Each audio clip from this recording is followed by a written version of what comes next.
ना युपी वाल्यांची ना एमपी वाल्यांची, तरी मुंबई फक्त आगरी कोळ्यांची आणि अगदी कोळ्यांची शान असलेली ही टोपी घालून मैदानाच्या आतमध्ये अर्धशतक झळकावण्याचा विक्रम केलाय वहाळच्या प्रयास कोळीनं।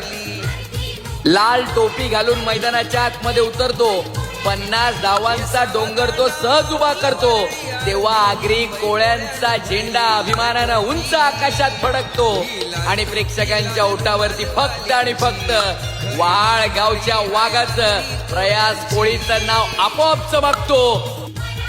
वहाळ गावचा वाघ, मनामध्ये जिद्द, हातामध्ये बॅट, डोक्यावरती आगरी कोळ्यांची शांती लाल टोपी घालून मैदानाच्या आतमध्ये उतरला आणि त्याने मैदानावरती हाहाकार माजवलाय। अर्धशतकीय पारी वाळगावच्या प्रयास कोळीनं ठोकलीये मैदानामध्ये।